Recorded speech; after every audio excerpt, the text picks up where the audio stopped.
तो हम numerical solve कर रहे थे, हमारे पास जो इसका आंसर आया वो 2 की पावर y इक्वल टू 3। तो यहाँ से हम ऑब्जर्व कर सकते हैं कि 3 की हमें क्या पावर लेनी चाहिए कि 3x माइनस 3 से आंसर क्या हो जाए 9x माइनस 6। तो यहाँ पे पावर y की क्या हो जाएगी 2, क्योंकि आप इस वैल्यू को जब आप स्क्वायर करेंगे तो आपके पास आंसर क्या आएगा 3x माइनस 3 को जब स्क्वायर करेंगे 9x माइनस 6।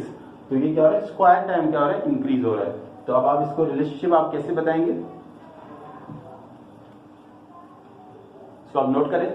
आप कहेंगे कि rate of reaction is directly proportional to the concentration of B to the square of the concentration of B। ये क्वेश्चन नंबर आपके पास 2 है। अब आपने दोनों का कि कंसंट्रेशन वेरी करने पर जो रेट ऑफ रिएक्शन चेंज हो रहा है, तो रिएक्टेंट ए और बी का रेट ऑफ रिएक्शन के साथ क्या रिलेशनशिप है ये आपने मैथमेटिकली बता दिया। अब आप इन दोनों इक्वेशन 1 और 2 को आप क्या करेंगे रेट एक्सप्रेशन में लिखेंगे। आप इसको नोट कर लें। तो आपके पास क्या रिलेशनशिप बन रहा है by combining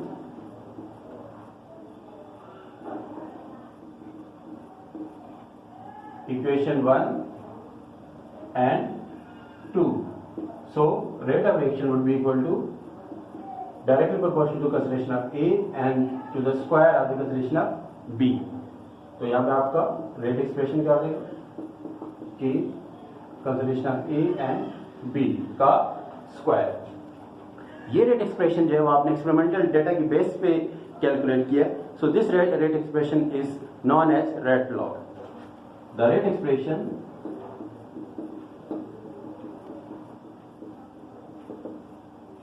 based on the experimental data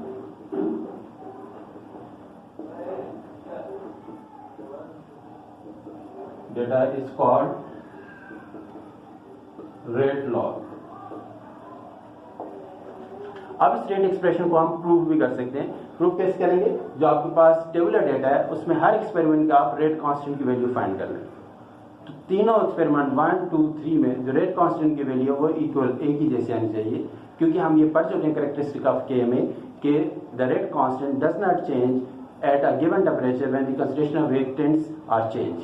तो ये प्रूव भी हो जाएगा कि ये जो रिलेशनशिप है कि रेट ऑफ रिएक्शन जो है वो रिएक्टेंट ए की डायरेक्टली रिलेशनशिप रखती है और रेट ऑफ रिएक्शन जो है कंसंट्रेशन ऑफ बी के स्क्वायर्स के साथ क्या करती है रिलेशनशिप रखती है।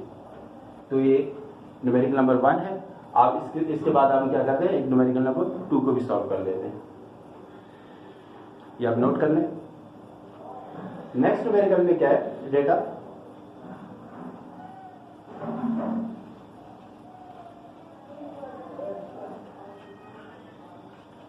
क्या आपके पास एक रिएक्शन है जिसमें ए की कंसंट्रेशन गिवन है, आपको बी की कंसंट्रेशन गिवन है और आपको रेट ऑफ रिएक्शन गिवन है। एक्सपेरिमेंट नंबर 1 में आपने क्या किया कंसंट्रेशन 0.1 मोलर और आपके पास जो आंसर है वो -4 है। फिर आपने एक्सपेरिमेंट नंबर 2 में क्या किया ए की कंसंट्रेशन को आपने डबल किया, बी की कंसंट्रेशन सिंपल रही और ये आंसर क्या हो गया 16x-4। एक्सपेरिमेंट नंबर 3 में आपने रिएक्टेंट की कंसंट्रेशन को वही रखा, आपने कंसंट्रेशन बी को डबल किया और इसमें भी रेट ऑफ रिएक्शन की वैल्यू आपको क्या ऑब्टेन हुई, ये रेट ऑफ रिएक्शन और इसका यूनिट क्या आपके पास मोलर पर सेकेंड।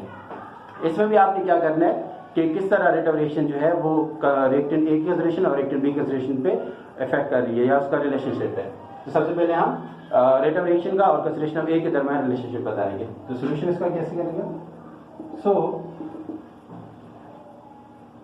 इसके लिए हमें वही मैथमेटिकल जो है मेथड इस्तेमाल करना है कि हम क्योंकि एक्सपेरिमेंट नंबर 2 में हम ए की कंसंट्रेशन को वेरी कर रहे हैं, तो आप क्या करेंगे rate of reaction in experiment number 2 and rate of reaction in experiment number 1 के concentration of A in X, B concentration of Y, A X B Y. इसमें भी आपने क्या करना है रेट ऑफ रिएक्शन की वैल्यू 16x-4 पुट कर दें और एक्सपेरिमेंट नंबर 1 में जो रेट ऑफ रिएक्शन की वैल्यू 8x-4 और इसमें रेट कांस्टेंट वैल्यूज ए की कंसंट्रेशन आपने 0.2 मोलर, यहाँ पे 0.1 मोलर। बी की क्योंकि कंसंट्रेशन आपने वेरी नहीं की तो वो वैसे ही आप क्या करेंगे, वो वैल्यूज पुट करें और आपके पास फिर ये रिलेशनशिप आ जाएगा कि कंसंट्रेशन वेरी करने पर जो रिलेशनशिप रेट ऑफ रिएक्शन का एक हिस्सा क्या है। इसको हम कैलकुलेट कर लेते हैं, इसको जरा नोट करें, वैल्यूज पर हम इसमें पुट करते हैं।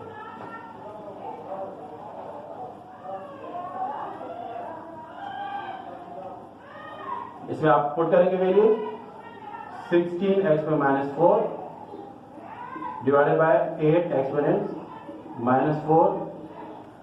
आप यहाँ वैल्यूज पुट करेंगे 0.2 x, k 0.1 x, y की वैल्यू 0.1, y 0.1 y।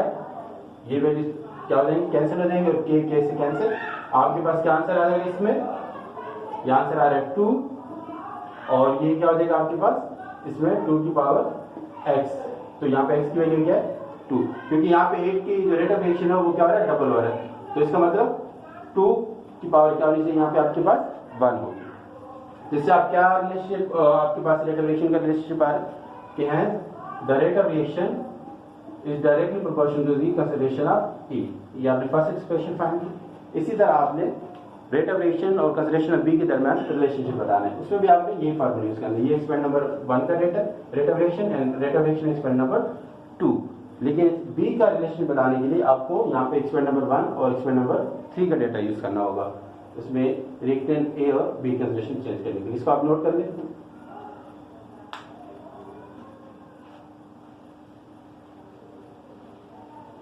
आप to find out the relationship between the rate of reaction and the concentration of